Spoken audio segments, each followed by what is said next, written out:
Hello, it's Concord Wind. We are going to be reading about how Satan uses social trends to corrupt man. But before we get into that, um, had my Theocrane, but I'm so ready to record a video, but I don't know if it's kicked in yet or not. I mean, I assume I would know. I mean, it takes forever for this stuff to kick in. I'm gonna be getting my food stamps tomorrow, so that's gonna be good. Gonna get some food. All right. Oh, excuse me. God says, when did social trends come into existence? Did they only come into being in the present day? One could say that social trends came to be when Satan started corrupting people. What do social trends include? Styles of clothing and makeup. These are things that people often come into contact with. Styles of clothing, fashion, and trends. These things make up one small aspect. Is there anything else? Do the popular phrases that people often come out with count too? Do the lifestyles that people desire count? Do the music stars, celebrities, magazines, and novels that people like count? In your minds, which aspect of social trends is able to corrupt man? Which of these trends is most alluring to you?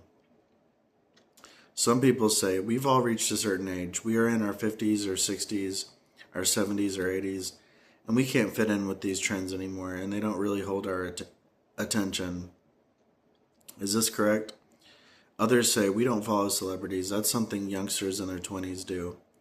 We also don't wear fashionable clothes. That's something image-conscious people do. So which of these is able to corrupt you? Popular sayings. Yep. Can these sayings corrupt people? I'll give an example, and you can see whether or not it corrupts people. Money makes the world go round. Is this a trend? Compared to the fashion and gourmet trends you mentioned, is this not more powerful? Money makes the world go round is a philosophy of Satan. It is very prevalent among people in every society. You could say it is a trend. This is because it has been instilled in the heart of every single person who at first did not accept this saying, but then gave it tacit acceptance when they came into contact with real life and began to feel that these words were in fact true. Is this not a process of Satan corrupting man? Perhaps people do not have the same degree of experiential knowledge of this saying, but everyone has different degrees of interpretation and acknowledgement of this saying, based on things that have happened around them and on their own personal experience. Is this not the case? Regardless of how deep the experience a person has with the saying, what negative effect has it had on their heart? It is that the people in this world, and it can be said that this includes each and every one of you, reveal something from their disposition. What is it? It is the worship of money. Is it easy to remove this from people's hearts? No, it is not easy. This shows that Satan's corruption of man is deep indeed. Satan uses money to entice people and corrupts all of them into worshiping money and material things. And how is this worship of money manifested in people? Don't you think that in this world you couldn't survive without money, and that you couldn't go a single day without it? How much money people have determines how high their status is and how distinguished they are. The poor do not feel they can stand tall and proud, while the rich have high status, stand tall and proud. They can speak loudly and live in an arrogant and unbridled manner. What does this saying and trend bring to people? Is it not true that many people are willing to make any sacrifice in order to make money? Do many people not lose their dignity and integrity in the pursuit of more money? Do many people not lose the opportunity to do their duty and follow God for the sake of money? Is losing the chance to gain the truth and be saved not the greatest of all losses for people? Just using this method in this saying, Satan corrupts man to such a degree. Is Satan's intention not sinister? Is this not a malicious trick? As this saying becomes popular, you go from disagreeing with it to finally believing that it is the truth. And by that point, your heart has fallen completely into Satan's grasp. And therefore you involuntarily come to live by the saying. To what degree has this saying affected you? You might know the true way and you might know the truth, but you are powerless to pursue it. You may clearly know that God's words are the truth, but you are unwilling to pay the price or to suffer in order to gain the truth. Instead, you would rather sacrifice your own future to resist God to the very end. No matter what God says, no matter what God does, no matter how deep and how great the love that God has for you is, insofar as you are able to understand it, you would stubbornly insist on exerting yourself because of this saying. That is to say, this saying has already misled and controlled your thoughts. It has already governed your behavior, and you would rather let it rule your fate than let go of your pursuit of wealth. That you can act thus, that you can be controlled and manipulated by the words of Satan. Does this not mean you have been misled and corrupted by Satan? Does this not mean the philosophy and thoughts of Satan and the disposition of Satan have taken root in your heart? When you single-mindedly pursue wealth and abandon the pursuit of the truth, has Satan not achieved its aim of misleading you? This is exactly the case. So can you feel it when you are misled and corrupted by Satan? You cannot. If you cannot see Satan standing right in front of you, or feel that it is Satan acting in the shadows, would you be able to see the wickedness of Satan? Could you know how Satan corrupts mankind? Satan corrupts men at all times and in all places. Satan makes it impossible for man to defend it against this corruption and makes man helpless against it. Satan makes you accept its thoughts, its viewpoints, and the wicked things that come from it in situations where you are unknowing and when you have no recognition of what is happening to you. People accept these things and take no exception to them. They cherish and hold on to these things like a treasure. They let these things manipulate them and toy with them. This is how people live under the power of Satan and unconsciously obey Satan, and Satan's corruption of man grows ever deeper.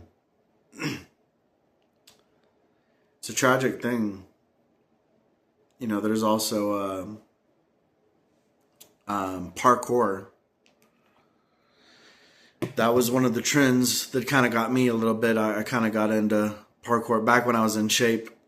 You know, when I was actually fit, I got into parkour a little bit. I mean, there wasn't much I could do because I didn't live in a big city, but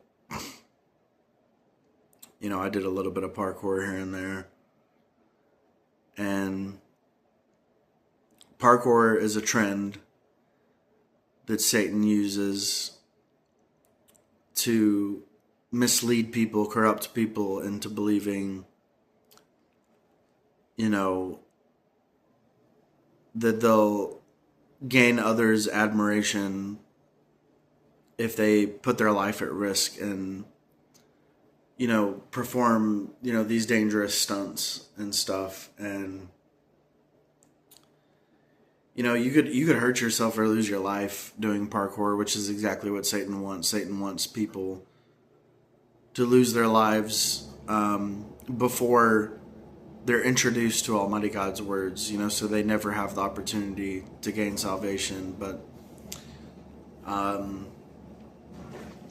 God even made preparations for that, which is that people can reincarnate, so they'll have another opportunity to read God's words. But if Satan gets to them before then, you know, God will have to protect them from Satan. So, you know, but some people God perhaps doesn't protect for whatever reason, and we have to accept that, you know. But yeah, money makes the world go around. Every man for himself. You know, every man for himself contradicts the truth that we should be edifying towards others. You know, because if it's every man for himself, then nobody's thinking of being edifying towards others. They're just thinking of how they can take advantage of others and use others as tools, as stepping stones to achieve their goals. And being edifying towards others and not taking advantage of others, those are principles of the truth that contradict that philosophy, which shows that philosophy is satanic, because obviously, you know, being edifying towards others, not taking advantage of others, is in line with human conscience and reason. Whereas the philosophy of every man for himself contradicts human conscience and reason. People with human conscience and reason, even if they live by every man for himself, they'll feel uncomfortable. Their conscience will prick them. Their heart will feel uneasy. Their mind will feel uneasy. They won't feel comfortable living by that philosophy. So it shows that philosophy is incompatible with humanity. And what God gives to us is perfectly compatible with humanity and exactly what humanity needs. And that's one of the ways you can know that Almighty God's words are true, is because Almighty God's words meet the needs of humanity. Whereas Satan's philosophies do not. Satan's philosophies are incompatible with humanity. So yeah, you should always be wary of philosophies and sayings that I thought came from knowledge, but I guess they're trends. But I guess trends and knowledge kind of overlap sometimes, but you should be wary of trends for sure. Anytime I hear a saying, I analyze it and compare it to God's words, and I'm like, is this in line with God's words? And sometimes sometimes the saying is vague enough that I can make it fit in with God's words, but it's not the truth. Even if it's in line with God's words, it's not the truth, and it doesn't represent the truth no matter what. That's why reading God's words is so important, and keeping up with sayings and expressions and things, is not so important. But you should still be able to discern them. So, all right, that's it for this video. I might make another video later on. I'm not sure yet. We'll see. Yeah, thank you so much for watching, and may God's will be done in your life, the lives of others, my life as well. May God's will be done in everyone's life. And yeah, that's it. So, goodbye.